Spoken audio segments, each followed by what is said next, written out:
राधे कृष्णा आप सभी को। परम पुण्य फलदायी महान फल देने वाला वैशाख मास शुरू हो चुका है। हमारे कई जन्मों के पुण्य कर्म इकट्ठे होते हैं जब हम कोई अच्छा कार्य करते हैं, जब हम भगवान का नाम ले पाते हैं। और आपके और मेरे कई जन्मों के ये पुण्य हैं जो हम ये वैशाख मास सुन रहे हैं। मैं आपको सुना पा रही हूँ और आप इसको सुन पा रहे हैं। इसलिए पूरे मन और भाव के साथ ये वैशाख मास का महात्म्य सुनते रहिए। वैशाख मास के महात्म्य में बहुत सी ऐसी कहानियाँ और ऐसी बातें बताई गई हैं जो हमारे शास्त्रों में लिखी हैं, जिसके बारे में हम नहीं जानते। हमें वैशाख मास का महत्व तो पता चल ही रहा है, वैशाख मास में स्नान और दान का क्या महत्व है उसके बारे में भी पता चल रहा है।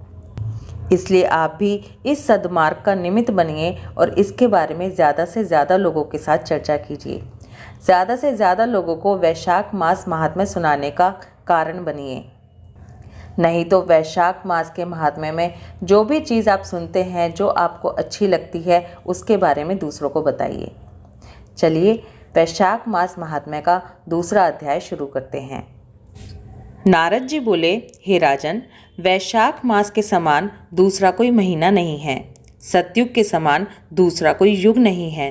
वेद के समान कोई शास्त्र नहीं है तथा गंगा जी के समान कोई तीर्थ नहीं है। जल के समान कोई दान नहीं है। कृषि के समान कोई धन नहीं है। जीवन के समान कोई लाभ नहीं है। उपवास के तुल्य कोई तप नहीं है। दान से बढ़कर कोई सुख नहीं है। दया के समान कोई धर्म नहीं है। नेत्रों के समान कोई ज्योति नहीं है। भोजन के तुल्य कोई तृप्ति नहीं है। खेती के समान कोई व्यवसाय नहीं है। धर्म के समान कोई मित्र नहीं है। सत्य के समान कोई यश नहीं है। आरोग्य के समान कोई आनंद नहीं है। केशव के सिवाय कोई रक्षक नहीं है। लोक में वैशाख के समान पवित्र दूसरा कोई और महीना नहीं है। वैशाख मास सबसे उत्कृष्ट है। ये शेषनाग पर सोने वाले भगवान को सदा ही प्रिय है। भगवान के प्रिय इस मास को जो मनुष्य बिना व्रत किए हुए व्यतीत करता है, वह सब धर्मों से बहिष्कृत होकर शीघ्र ही पशु योनि को प्राप्त होता है। जिन मनुष्यों का वैशाख मास बिना व्रत के व्यतीत होता है, उन श्रेष्ठ धर्म धारण करने वालों की सब इष्ट पूर्ति वृथा हो जाती है। जो मनुष्य नियम से वैशाख महीने में भोजन कराने में प्रवृत्त होते हैं, अवश्य विष्णु की सायुज्य मुक्ति को प्राप्त करते हैं, इसमें कोई संदेह नहीं। इस संसार में अनेक प्रकार के धन हैं और नाना प्रकार के व्रत हैं।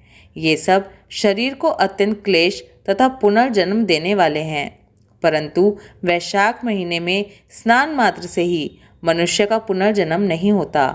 जो पुण्य सब प्रकार के दान से होता है और जो फल सब तीर्थों में होता है, वह फल वैशाख महीने में केवल जल दान से ही हो जाता है।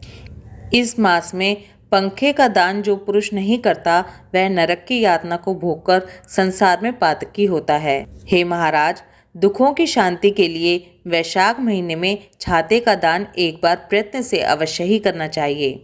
विष्णु के प्रिय वैशाख महीने में जो मनुष्य छाता दान नहीं करता, वह संसार में छायाहीन, महाक्रूर तथा पिशाच होकर रहता है।